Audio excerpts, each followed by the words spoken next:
After 14 long and stressful months of lockdown caused by the COVID-19 pandemic, we finally felt ready to leave our area. All these months we lived in the same closed rhythm, within the walls of a familiar house, where each day merged with the previous one. We experienced the fear of the unknown and the tedious waiting, and like many, we managed to get a little unaccustomed to freedom of movement. But now that the situation has finally stabilized, the opportunity to plan a trip has once again opened up for us. True, our 20th anniversary, which we were looking forward to, turned out to be less solemn and memorable than we would have liked. We always dreamed of celebrating it with something special, but of course, not every year turns 50, and we decided not to lose hope for the best. When the time came to think about vacation options, our imagination ran wild, and we wanted something unusual, almost fabulous. Vivid pictures of exotic places surfaced in my thoughts, such as Greece washed by turquoise waves or mysterious and foggy Ireland with its green hills and castles.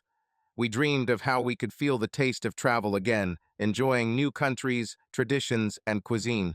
But while our dreams were hovering in such distant corners of the world, suddenly I accidentally came across an advertisement for a small cozy house in the mountains, not far from Banff National Park, just a few hours' drive from us. This idea immediately hooked me with its simplicity and closeness to nature. Despite all our grandiose plans, a quiet house in the mountains began to seem like an ideal option, a place where you can escape from the hustle and bustle, plunging into the tranquility of the wild. We've been having fun playing with your cowboy look for a long time, ever since you showed me a photo of a sexy cowboy stretched out on a chaise longue in some advertisement. After many Google searches for sexy cowboy, Carlos became a regular part of our conversations and even role-playing games in the bedroom. One day I asked you to imagine that it was him having sex with you, and it became incredible. The house was located in a completely secluded place, far from the hustle and bustle of the popular ski resorts, which turned out to be a real blessing for us. There were no noisy tourists or crowds of vacationers, which was especially attractive to us after months spent in the city amid restrictions and social distancing. The beginning of October gave the mountains a special atmosphere the off-season, when the ski slopes are still empty, but nature is already preparing for the first snow. Ski season had not started, and we knew we would be able to enjoy some peace and quiet without having to deal with the hustle and bustle of the crowds of skiers that usually fill the area. It was the perfect time for us because the calm autumn season in the mountains gave a special feeling of solitude, almost as if this entire corner of nature belonged only to us. Forest, mountains, and clean air, all this has become what we have been missing so much in recent months. We dreamed of just running away, forgetting about all the worries and problems that had accumulated for so long. We didn't need anything special, no luxury hotels, no fancy restaurants. A house in the mountains with its simplicity, far from people and the bustle of the city, seemed to us an ideal refuge, a place where you can recuperate and feel the taste of life again. And of course, we were both a little amused by the fact that this house was located in the very heart of cowboy country. We associated this entire area, with its vast expanses and wild nature, with legends about cowboys who freely gallop across the prairies, driving herds. When I showed you the advertisement for the cabin, the two of us couldn't help but laugh, imagining how far our friend Carlos would have to ride on his trusty horse to see you. We joked about how he, in a hat and with a lasso, rushes through these endless fields and hills, trying to catch up with us. The idea itself was so absurd and comical that we couldn't stop laughing. This only added even more charm to our little escape from reality after all.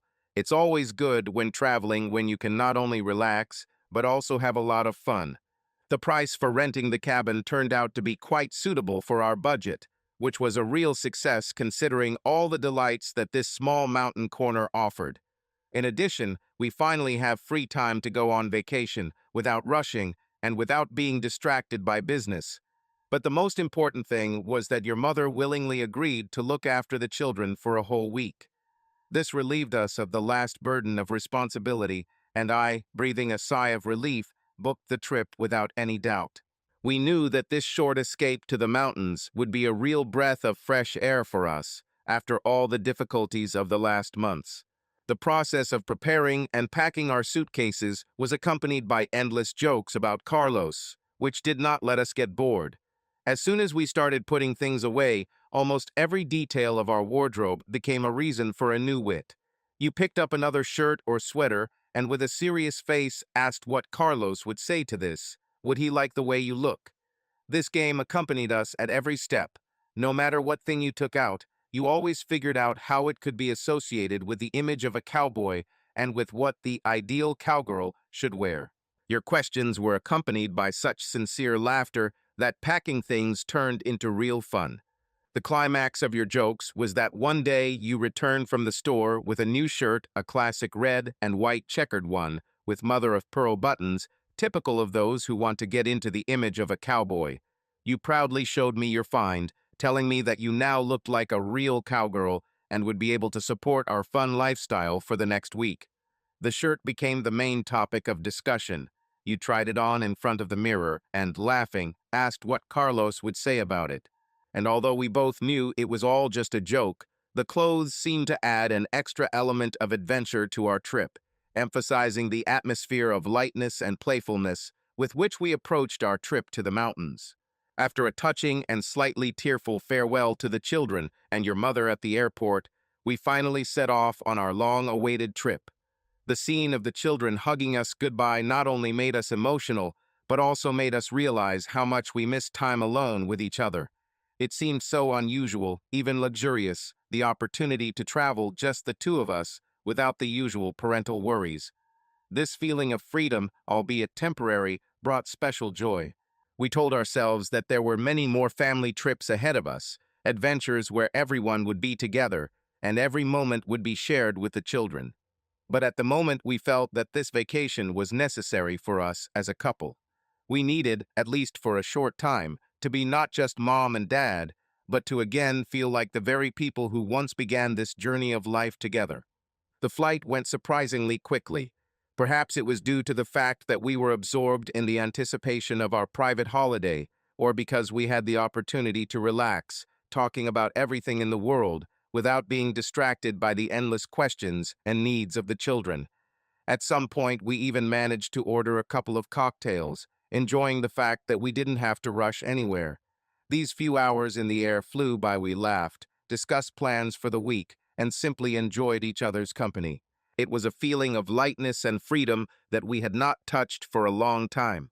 When the plane landed and we started to get off, I hurried to pick up our bags from the baggage belt, trying to complete all organizational issues as quickly as possible. You, in turn, ran into the ladies' room to freshen up after the flight. At that moment, our entire journey seemed so simple and pleasant, without unnecessary haste, without worries and fuss. Everything happened as if according to plan, and every step brought us closer to the long-awaited silence and solitude that we so dreamed of. While I was fiddling with our suitcases, trying to hold everything at once, I suddenly noticed how your blonde hair flashed among the small crowd that had accumulated at the luggage belt. They stood out from the rest, and this moment, as always, made me smile involuntarily. Through the bustle of people and the noise of announcements, I instantly recognized you as if everything around had faded, and only you remained in the center of my attention. When I finally picked up the last suitcase, raised my head, and met your gaze, my smile lit up the entire airport. It was impossible to contain the joy that overwhelmed me at the mere sight of you. You have reinstated our long-standing, almost forgotten rule that airports should be bra-free zones. This has always been part of our humorous traditions when traveling, and the fact that you decided to revive it only added spice and fun. You walked slowly towards me, dressed in skinny jeans that fit you perfectly and a cream blouse that gracefully emphasized your figure. I couldn't help but notice how the blouse gracefully emphasized the curves of your perfect breasts, adding lightness and sensuality to your image. You winked playfully at me, pretending that nothing special was happening, as if it was an ordinary situation that did not deserve attention. There was a sense of confidence and slight mockery in your movements, as if you were enjoying this little prank, knowing how much it made me happy. Without saying a word, you came up to me, grabbed the handle of one of the suitcases, and with the same calm headed towards the exit. I followed you without taking my eyes off you, with a smile on my face, knowing that even more funny moments and pleasant surprises awaited us ahead. We were ready to head to our rental car, and with it to our mountain adventures. Since this was Alberta, our rental car turned out to be a full-size Chevy pickup. After we loaded the luggage into the back, you opened the door, grabbed the handle on the counter, and climbed inside. The skinny jeans that showed off your round butt gave me an amazing look as you tried to climb into that huge car. You clearly enjoyed seeing me squirm, and you made a little show of reaching for the seat belt. You looked your sexiest, most confident, and in that moment you knew you were driving me crazy. Modern pickup trucks have long since moved away from their purely utilitarian nature, and the one we rented could easily pass for a luxury Cadillac inside. The spacious interior, trimmed with soft leather, with comfortable seats and modern electronics, created the feeling that we were not in a powerful SUV, but in some kind of premium car for city trips. It had everything you could want for a comfortable trip: a powerful audio system, climate control, and even built-in cup holders for our travel thermoses of coffee. After we entered the coordinates of the lodge into the GPS, the system quickly plotted a route, and we headed deep into the wilderness. Several hours of travel along winding mountain roads awaited us, and with every kilometer civilization remained further and further behind. The road gradually became less congested, and soon the suburbs and fields were replaced by dense forests and majestic mountains. This was the very freedom that we had been striving for, to get away from everything, to immerse ourselves in the silence and tranquility of nature. It was difficult for me to keep my eyes on the road, as I was constantly looking at your breasts, swaying freely with every turn and incline of the road. As we left the city and found ourselves on the country roads, you casually undid the top 3 buttons and opened your blouse so I could see more. You still had tan marks from your bikini from your summer vacation, and the contrast was simply amazing. As we approached the house, you returned to a more modest look and fastened 2 buttons, but still did not put on a bra. We're in the middle of nowhere, you thought. Who can we meet here? The house turned out to be simply magnificent, fully meeting our expectations and even exceeding them. He looked no less handsome than in the photographs that attracted us in the advertisement. A cozy, secluded place surrounded by nature was ideal for us to disconnect from everything and relax our soul and body. As promised, the keys were waiting for us in the mailbox at the front door, which added a pleasant feeling of privacy and independence. Opening the door, we entered the spacious living room and immediately stopped, mesmerized by the incredible view opening from the huge panoramic windows. Mountains and dense forests stretched out before us, as if specially drawn to become the ideal backdrop for our vacation. It was exactly the kind that makes you forget about all your worries, plunging you into quiet contemplation of nature. In the center of the room, under the high ceilings, there was a fireplace, decorated with a massive beam on the mantelpiece. It was the main element of the interior, adding a special atmosphere of warmth and comfort. My imagination immediately drew a picture: you, lying naked in front of the fireplace, illuminated only by the fire flickering on the logs. This image instantly captivated me, and I could already imagine how we spend quiet evenings here, enjoying the warmth of the fire and the silence around. Sometimes I feel like I'm boring you by touching you all the time, but today we were on the same page. As soon as we were in front of the fireplace, you grabbed my belt buckle and pulled me towards you. Smiling, you kissed me. Your playfulness made me feel great. We both jumped when we heard a noise in the kitchen. When we turned to see what it was, we saw a man standing 10 feet away from us, with his palms raised and his eyes averted. It was like a scene where we were caught in the act of a crime. We quickly moved away from each other and dropped our hands at our sides. The man smiled, took a couple of steps towards us, and extended his hand. "Hello. Didn't mean to scare you. My name is William, but most people here just call me Billy." I shook his hand, told him my name, and you did the same. Billy was an inch or two shorter than me, but that didn't detract from his impressive appearance. He was clearly in excellent physical shape, fit and strong, which was immediately noticeable. About 35 years old, he looked younger than his years, with short dark hair that only emphasized his stern features. He was wearing a faded blue flannel shirt that spoke of long days outdoors and a laid-back lifestyle, as well as old jeans and cowboy boots with clearly worn-out socks. This image made him look like a hero from a cowboy movie. He fit so naturally and organically into the environment. The only thing missing to complete the picture was a classic cowboy hat, but even without it, Billy looked like he had just stepped off the set. My father spoke to you on the phone about the house. He had an emergency and had to go into town, so he asked me to come here and show you everything you need so you can get settled. He smiled widely and pointed to the mantelpiece. It looks like you've already found the living room and the fireplace. It's good that he made himself known exactly when he did, because in a couple more minutes our pants would already be on the floor. He caught us at the moment when we were kissing. We were both slightly embarrassed, but tried not to show it. Despite the awkwardness, I couldn't help but chuckle as I looked Billy up and down.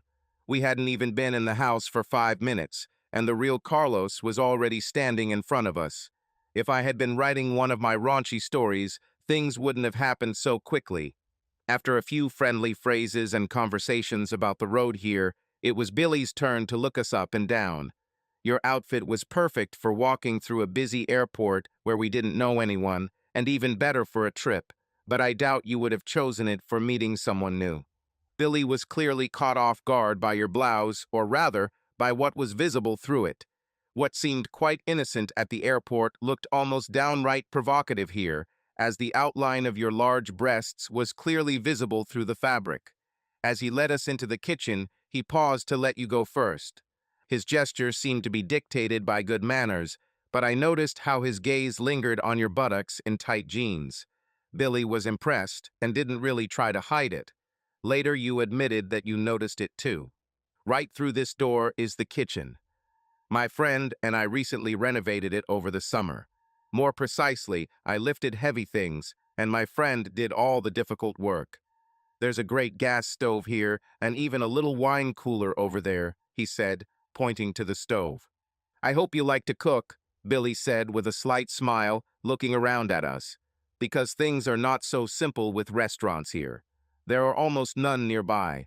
There is one roadside cafe half an hour's drive from here that serves a pretty decent steak, but that's probably all. So if you expect variety, you'll have to come up with something yourself. He paused to let us digest the information and continued. But not far away, by the highway, there is a small grocery store. They sell almost everything you might need for everyday needs. You can find everything you need to cook your dinner. And if suddenly something doesn't turn up, don't be shy. Just let me know.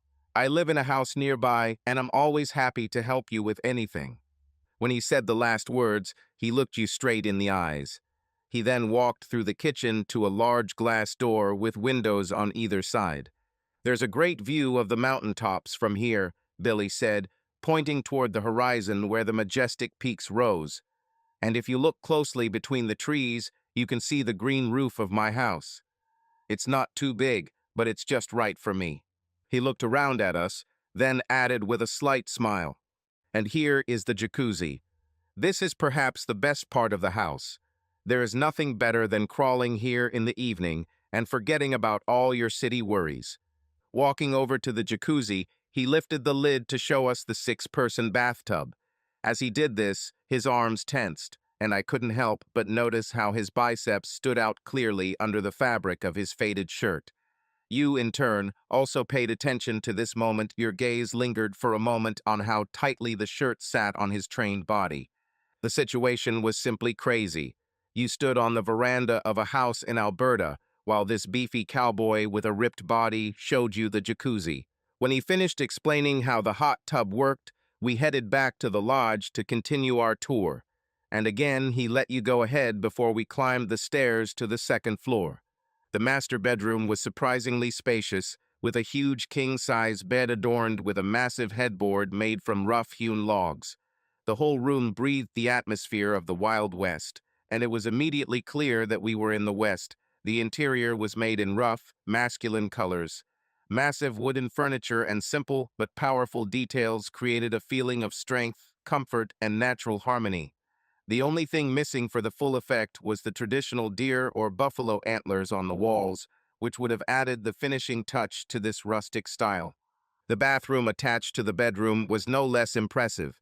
It had glass doors that gave access to a large steam shower, the perfect place to unwind after a day spent outdoors. "This shower takes a little getting used to," Billy said, pointing to the glass bathroom door. "It can be used as a regular shower, or you can turn on the steam so that it fills the entire room. There's a comfortable bench inside where you can sit and relax. I personally haven't used it myself, but one woman who stayed here a few months ago said it was absolutely wonderful. Well, otherwise everything is quite simple, no frills. By the way, the alarm clock here is broken, but I think you won't really need it on vacation." After these words, Billy left the bedroom and headed down the stairs, continuing to share useful information. He gave us some tips about home appliances, explained that door locks sometimes jam and how to deal with it. When he reached the door, he stopped for a moment, turned around, and, saying goodbye, again emphasized that if we suddenly needed help, we could contact him at any time without hesitation. When the door closed and Billy's car started, you burst out laughing, walked up to me, and hit me quite hard on the shoulder. "Who can we meet here in this wilderness?" you said, pressing your breasts with both hands. "I'm standing here bare-chested, and then this cowboy Billy appears." You were sure that I knew about his visit and specifically allowed you to come in, knowing that he would be waiting for us. I actually had no idea who Billy was. The man I spoke to on the phone seemed to be in his 60s and said the keys would be in the mailbox. He never once mentioned his handsome cowboy son who would be nearby.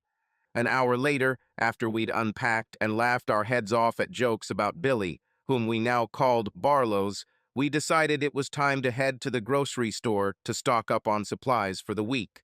Despite the seclusion of the place, the store was not difficult to find. It was located exactly where Billy indicated. Before leaving the house, you decided to make your image a little more formal and put on a bra, although in the atmosphere of mountain solitude this no longer seemed so necessary. The store was small, but it really had everything we needed. We stocked a whole cart: juicy steaks, fresh salmon, fragrant mushrooms for stir-frying, and of course, plenty of wine to accompany our evening dinners by the fireplace. It was a package that promised us a week of culinary delights.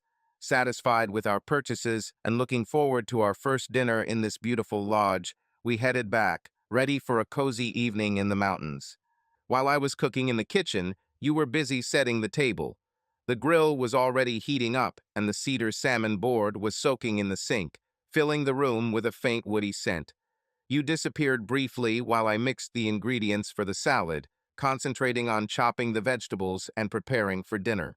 Just when I put the salmon on the grill and heard a pleasant sizzling sound, you came out onto the terrace. I turned around and froze. You were wearing a black dress with a zipper that I gave you a couple of years ago. You walked with such grace and confidence that my jaw literally dropped. I was even speechless for a moment. This image was simply stunning. I was sure I saw everything you took with you on your trip, but I definitely don't remember that dress in your suitcase. You clearly decided to surprise me, and it worked. You wore it for me once, but now it was completely different. When I saw it on a model online, she didn't look half as good as you did that evening. Besides, her zipper was zipped up much higher than yours now. Although you were wearing an elegant dress, I could see every line of your perfectly sculpted body, which always fascinated me. As before, your breasts looked amazing. At that moment, only one thing came out of me. Wow, you truly looked like a real movie star, dazzling and confident. I tried to concentrate on the salmon, but it was almost impossible with you standing next to me, leaning against the railing of the terrace. You held a glass of red wine in your hand, and every time you brought it to your lips, your charm manifested itself in all its glory. There was a subtle seductiveness in your every movement, which left me no chance for quiet work at the grill. You radiated some kind of Hollywood grace, casually leaning on the railing and easily talking to me as if we were at a private film premiere. You made me, in my regular jeans and button-down shirt, look like a stranger at a fancy party. But this didn't seem to bother you at all. Your smile and ease of movement made it clear that the moment was perfect just the way it was. The fish and small steak were ready for me, and we moved inside for a cozy dinner. It went great. We discussed our plans for the week while enjoying delicious food. Basically, our plan was to rest, relax, spend time naked, and finally finish reading the books that had been waiting in the wings for a long time. We also couldn't help but laugh, returning to our Barlow's jokes. Now that a real cowboy lived nearby, it seemed especially funny. After all these jokes over the past months, the idea that a real cowboy lived on a mountain not far from us was simply incredible.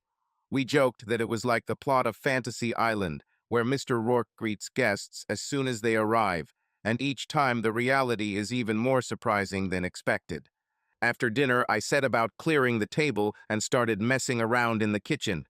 I still had a few surprises left that I had prepared in advance. While you were slowly wandering through the store aisles, carefully looking at literally every product, I managed to sneak off to the checkout and pay for a box of ready-made Vulcan chocolate desserts and a bottle of good champagne, which were supposed to end our evening on a sweet note. To our surprise, Billy, or most likely his father, left us an old bucket for cooling the champagne, which turned out to be very useful. I took the bottle out of the wine cooler, carefully placed it in ice, and lit the fire, creating the perfect ambience to end the evening. Meanwhile, you disappeared somewhere again, leaving me alone with preparing desserts. When everything was ready and the chocolate volcanoes were waiting for their moment, I called you, hoping to surprise you with this sweet delicacy. You didn't answer the first call, so I looked out onto the terrace and called out, "Honey?" As soon as I said the word, I heard the quiet gurgling of the jacuzzi. My instinct immediately gave a signal. You sneaked into the hot tub without me even noticing. We went back inside, and you lay down on the rug in front of the fireplace. I poured us a glass of champagne, and we toasted to the start of our naked week. "Why are you so excited, honey?" The flickering of the fire softly illuminated your face, playing with light and shadows on your skin. The warm glow of the flame emphasized every curve, making your bright red lips even more expressive and seductive. This fiery light gave your image a special warmth and mystery, as if the entire room was created in order to highlight your beauty. It's not like I did anything sexy. Well, except walk through the airport without a bra, talk to a hot cowboy, wear that sexy dress you bought for me, stand wet and naked on the street. We hadn't been alone in months, so when we had sex, we always had to hold back. But now it was unnecessary. We made love as if it was the first time in many years. The weather turned out to be just perfect for our vacation. In the evenings, it became cool, so much so that it was nice to wrap yourself in a warm blanket by the fireplace, enjoying the comfort and warmth. But in the morning and afternoon, the temperature rose to a comfortable level, allowing us to calmly move around the house naked, enjoying ease and freedom. It was the perfect combination coolness that envelops us at night and warmth that warms us during the day. On the terrace, there were several outdoor sofas, just like the ones I made for us at home, with very comfortable cushions. We walked out with towels and coffee and settled into the couches to read. We really picked the perfect time for this trip. The sun warmed our skin, and at this time of year, there were no insects to bother us. I went into the kitchen to make us mimosas. When I returned to the terrace, you were quietly reading on the sofa. I'll say calmly because you were lying with a book, but you had already taken off the towel and were under the warm sun. Last night, you stood naked in front of me in the jacuzzi, but this was completely different. It was 11 in the morning, and you looked incredibly calm and confident. When I handed you a glass of mimosa, you winked and said, "Thank you, darling." That's it. No additional words. Just, "Thank you, dear." You've clearly gotten into the spirit of life in the cabin. I sat down on my sofa and picked up a book. For several minutes, I didn't even open it. Instead, I silently stared at your magnificent body. You didn't even look up, but you knew I was watching, and you clearly enjoyed the attention. The sun was starting to get hot when I looked towards the mountains and noticed the green roof of Billy's house. I wondered out loud, "I wonder if he can see us." You answered calmly again, I think so. Your answer made me understand that you have already thought about this. I started wondering if you were thinking about this last night too. I wasn't sure who you were trying to turn on more, me or Billy. The cowboy theme was originally just a joke, but now you seem to really enjoy your position. You stood up, slowly walked towards me and said, "If he really sees us, we should at least show him something interesting." With these words, you turned to me and we had sex. Even if Billy couldn't see us, maybe he could hear you. On the third night of our stay, we decided to have dinner at a roadside bar. The lodge was truly the perfect retreat, but after months of not visiting a restaurant, we wanted a change of scenery and a taste of local, country nightlife in Alberta. We felt that this trip was not only about peace and quiet, but also about experiencing the flavor of the region, and an evening at the bar seemed like the perfect opportunity to do that. I had already begun to get used to driving our large pickup truck, and with every kilometer I felt more and more confident behind the wheel. When we stopped at a roadside bar, and you stepped out of the passenger seat in your mother-of-pearl button-down shirt, I couldn't help but smile. You looked like a real local beauty, fitting in perfectly with the atmosphere of the place.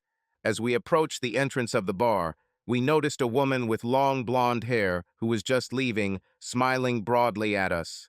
She was wearing a shirt remarkably similar to yours, which brought a slight smile to our faces. When we walked inside, you playfully poked me in the side, hinting at this coincidence. "What? Who says you're the only one who can have fun with the cowboys while we're here?" She smiled at me. Was I supposed to frown at her? You looked at me and smiled as we entered the bar. To be honest, I didn't quite know what a roadside bar was, but at first glance it looked like an ordinary cafe bar. About 20 tables were scattered around the room, and in the center there was a long L-shaped bar where the locals seemed to already be having their evening conversations. We chose a table at the very end of the room, where it was a little quieter, and delved into studying the menu. This place turned out to be a real find for me. Almost the entire menu was built around beef dishes. There was even steak in the salads. For a meat lover, this was literally heaven. The bar was about half full, creating a cozy and relaxed feeling. When the waitress approached us, it was clear that she was a little tired, but her friendliness did not suffer from this. We both ordered beer and steaks, unanimously agreeing, "When in Rome." The furnishings, although without sawdust on the floor, were very close to typical rustic, simple and relaxed. Most of the customers were in pairs, but the bar was definitely more masculine. I noticed that I was one of the few men without a cowboy hat, and we joked more than once about possible future Carlos we might meet in such a place. It was nice to be around people again, even if in an environment we weren't quite used to. It added a bit of an adventurous spirit to our evening. When the steaks arrived, we immediately ordered more beer to complement the meal. As we ate, conversation flowed easily, and we laughed, marveling at how incredible it was to be in a roadside bar in Alberta, surrounded by cowboys straight out of a movie. The steaks were amazing, as was your company. We hadn't spent so much time together alone in a long time, and it created a special feeling. Everything seemed right, as if we were in the best place at the right time. You ordered dessert and another beer. I sat back and admired how strong the little mother-of-pearl buttons on your shirt were. They did not budge, although I spent the entire evening trying to mentally force them to open. Apparently, my strength was not enough. While you were enjoying your dessert, the bar gradually began to fill up, and by the time you were almost finished eating, a small queue had already formed near the entrance of people wanting to find a seat. We looked at each other and decided that as soon as you finish your beer, we should clear the table to allow other customers to enjoy dinner. The time was right, and we agreed to return to our cozy house to continue the evening in a calm, secluded atmosphere. You went to the toilet, and I paid the bill. After a few minutes of waiting at the door, you emerged from the far corner of the room, flushed and with a wide smile. You waved your hand at me and said, "You won't believe it." You took my hand and led me to the toilets. As we turned the corner where I thought there was only a narrow hallway leading to the toilet, I noticed a separate back room. When I walked in, the first thing I saw was Billy standing in the doorway. "There you are. "How do you like dinner? I'm here with friends, and your wife was passing by. Would you like a beer?" I agreed and looked around the room. There were about 10 people inside, all drinking and playing darts.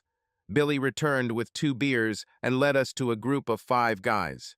"Come, meet my friends. Most of them are harmless." They all looked like they had been cast by the same agency that had cast Billy. He introduced us to Sam, Benny, Shooter, Johnny O, and Bobby. We all played hockey and baseball together when we were younger. We still play, but now only in an amateur league with beer. Johnny O once made the Carolina Hurricanes for a couple of months, and a few of us went to the minors, but no one made it beyond that. Now we just hang out here, play darts, and reminisce about the good old days, like in Bruce Springsteen songs. The guys greeted us with nods and short greetings. Johnny O came up to me and said, "So you're that lawyer from Toronto." He glanced slightly at your shirt and added, "Hammer already told us about you." I looked at Billy in bewilderment and asked, "Hummer, that's what the guys call me. This is a hockey theme. We always listen to the Black Eyed Peas before games, and the guys started calling me Will.i.am. Then it became the Hummy, and then it just became the Hummer." The guys started laughing and Bobby shouted, "And then Jenna couldn't stop talking about the big tool you always brought to work." Then everyone started laughing loudly. Everyone except Billy. He glanced sternly at Bobby, then turned to us with a smile. "Don't pay attention. They're just teasing me. Want to play darts with us?" You laughed, and I'm sure you thought about how we traveled thousands of miles to be in the middle of nowhere, and I still managed to find a game of darts on a Thursday night. Of course, I agreed to play. You told Billy you'd be happy to drink your beer and just watch. Both Billy and Johnny O said they'd sit with you while I played with Bobby and Shooter. The shooter must have been a powerful puck shooter, because he clearly didn't excel at dart shooting. Bobby was quite rude, and I got the feeling that the others kept him around simply because they had known him since childhood. We were having a good time, but I kept getting distracted by watching you and the 2 undisputed leaders of this company. Johnny looked like a man many women across the country knew. He clearly expected girls to pursue him, and Billy seemed like a less experienced ladies' man. The 3 of you sat on bar stools at a small table about 15 feet behind the dart area. Every time I walked up to the throw line, I stood with my back to you and wondered what I was missing. Your signature laugh could be heard throughout the back room, and it was clear that you were having a lot of fun with the Cowboys. I wonder if you've ever wondered why it was nicknamed the Hummer. You gave him an incredible performance this morning, and now you sat knee to knee with him while I played darts with his friends. I wondered if he had seen your morning show. Did he realize that this was a performance for him? After 4 games, I came to your table. You moved your chair closer to me and invited me to sit next to you. Billy waved to the waitress and motioned for another mug, adding a wink and a smile. Your wife was just telling us that those guys didn't stand a chance against you. Beat them? I replied that I had won 4 games. When he asked how many games there were, I calmly answered, 4. He laughed and said that it's good for guys to lose sometimes, otherwise their heads get too bloated. When the beer arrived, Billy asked the waitress to put it on his tab. We talked about his horses and how things change when skiers come to the area for vacation. You laughed as you told him about the tourists on Mackinac Island called Fudges, and he said they should come up with a name for the skiers too. When Billy laughed, he threw his chest back and banged the edge of the table. The result was similar to lifting the lid of a jacuzzi. His muscles were flexing under his shirt, and you couldn't help but notice. You got up to go to the toilet and left us alone. Both guys were very pleasant to talk to, and I really liked them. I casually asked Billy if he worked today, trying to find out if he was home around 11 o'clock. He looked at Johnny, and they both smiled. He started to answer when you came back, kissed me on the cheek, and sat down. Billy seemed to lose the thread of the conversation and never answered my question. Billy lost the thread of the conversation because, although I didn't have enough strength to get my way, the top 3 pearl buttons on your shirt miraculously came undone while you were in the restroom. You certainly weren't as naked as you were when you first met Billy, but it certainly wasn't the right outfit for the office. You pretended nothing unusual happened and took the beer, taking a long sip. We continued talking, and while they were clearly enjoying the view, you were enjoying your performance too. I'm pretty sure you didn't have to bend over as much every time you did, but it was a great way to show Billy a little more. Both men were glued to your every move, and I could see in Johnny's eyes that he thought he had a chance to get you. When the tension reached its peak, you stood up, stretched, raising your arms above your head, and told Billy and Johnny that it was time for us to go back. Billy said he was very pleased to meet us and again offered to come to our cabin if we needed anything. We said goodbye to the guys, and as we were leaving the back room, you came up behind me and grabbed my butt. It's good that the address of the house was already entered into the navigator, because driving there in the dark was not easy. The darkness wasn't my only problem. You had a few beers and became a little more playful. I started thinking that our next car had to be a pickup truck. As soon as we entered the house, you attacked me and we made love. The next morning we stayed in bed, cuddling, drinking coffee, and watching the morning news. I let you sleep on my side of the bed. What a wonderful morning, I thought. All the madness of the last few days had been exciting, but this was something else. It was just you and me lying in bed without any worries. No sexy outfits, no cowboys, just the two of us, drinking coffee. When the news ended, you suggested we try the shower. It was clearly designed for two people. You could get lost in it alone. At home, we have to do real tricks to get past each other in the shower. Here, we would almost need a guide. Our supplies of red wine and Prosecco were running low, so I decided to go to the store to replenish our small wine cellar. You seemed content sitting in your pajamas, so I kissed you and told you I'd be back in a couple of hours. As I was driving a large pickup truck out of the driveway, I had to stop to let another truck pass. I glanced and was surprised when the driver waved at me. It was the same blonde who opened the door for us at the roadside bar.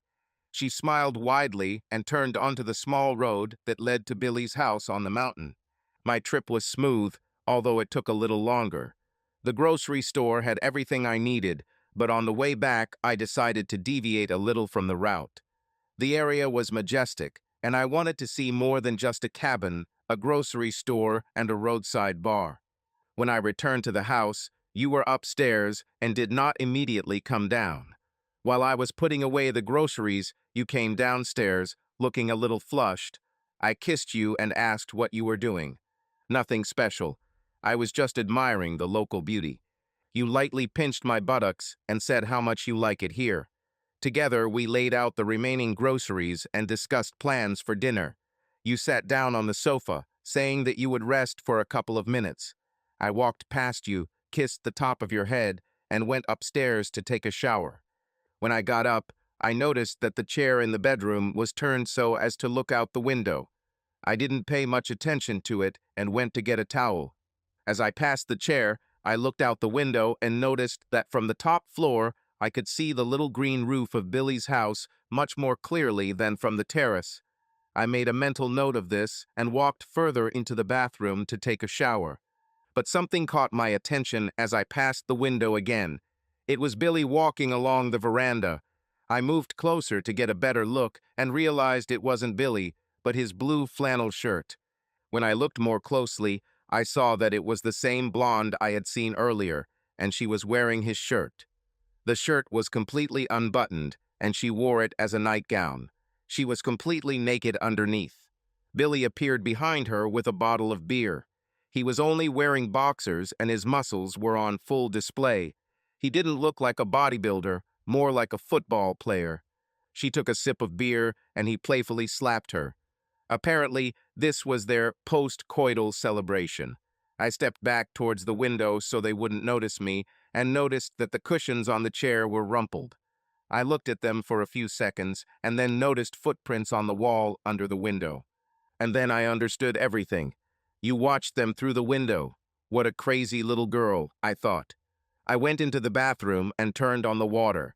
My thoughts were racing as I stood in the shower. I remembered the rumpled pillows and marks on the wall. They were far from each other. I knew exactly what you were doing. You watched them have sex. Well, after you left, I went upstairs to get dressed. And, as I walked past the window, I saw Billy on his veranda. You took a long sip of wine and looked down at the couch cushion as if there was something there. And when I looked a little closer, he must have seen me. He waved at me, and I waved back. You still haven't looked at me, preferring to study the sofa. We just looked at each other for a while and exchanged greetings. And then a woman came out onto the veranda. I'm not sure, but it looks like she was the same woman we saw at the roadside bar a couple of days ago. They talked for a bit on the veranda, and I just decided to move a chair and read a magazine by the window. You looked at me and smiled. They chatted for a bit, and then she looked in my direction and waved. I waved back a little and went back to the magazine. Well, then they started kissing. They both knew I could see them, but they didn't seem to care. So, like I said, they started kissing and, well, this went on for a while, and then I looked out the window again, and they were both shirtless and really doing it.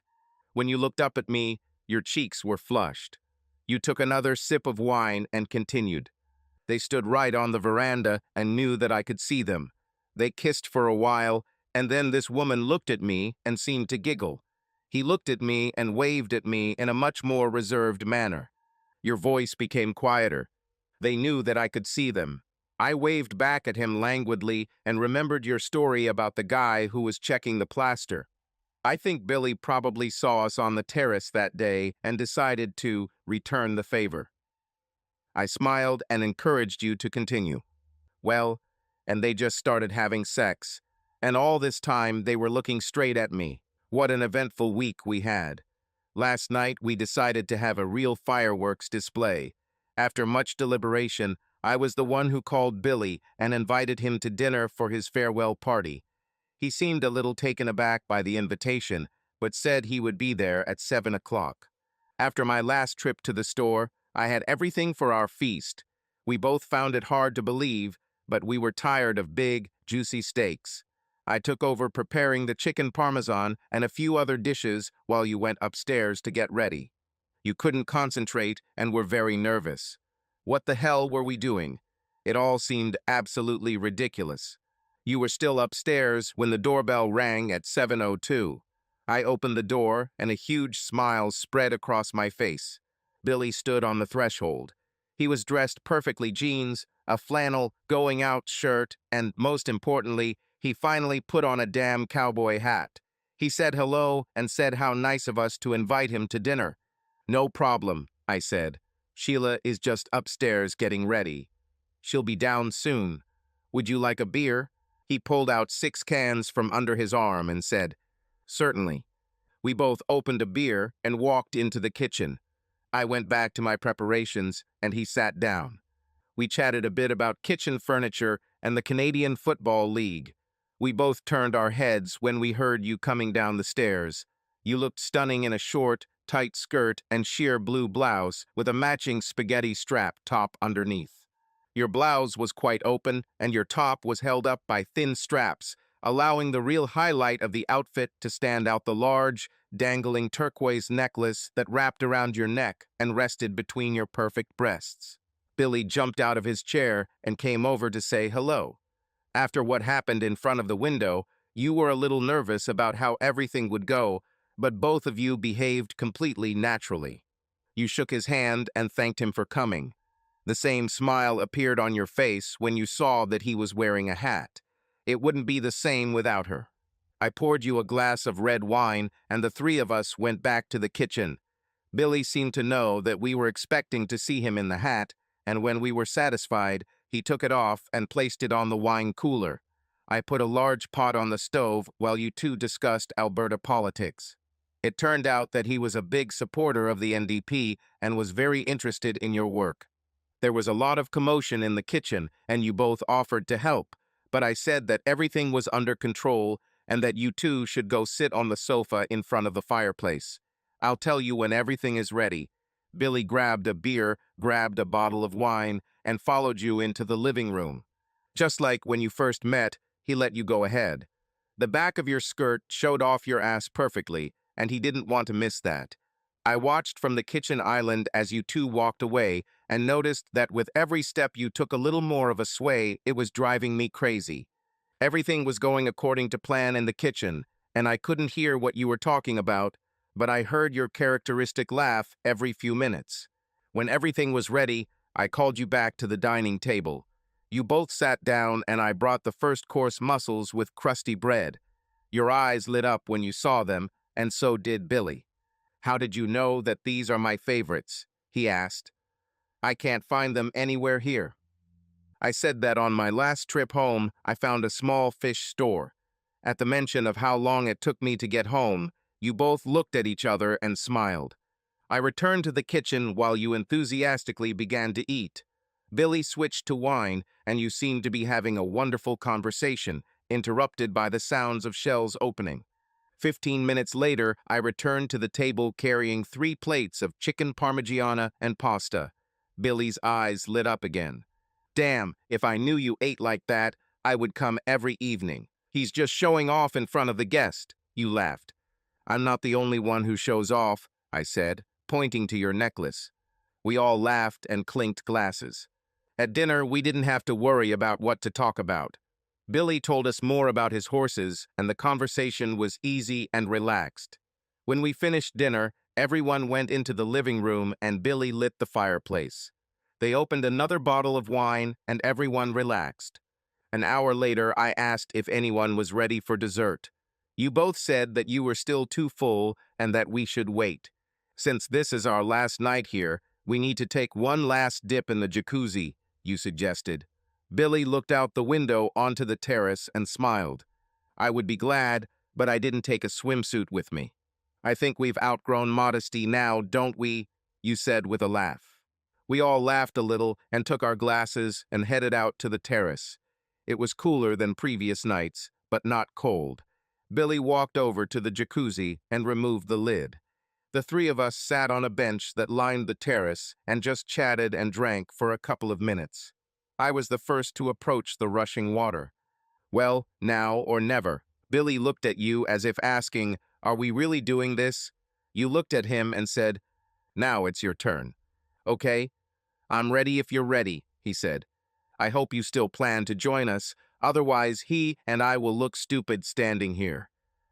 You laughed too and assured him that you would definitely join. "Does anyone need a drink before I come in?" you asked. Billy said he'd like a cold beer, and I said I already had a full mug. You turned and walked back into the house, swaying your hips, leaving Billy and me sitting in the jacuzzi. That being said, the situation was a little awkward.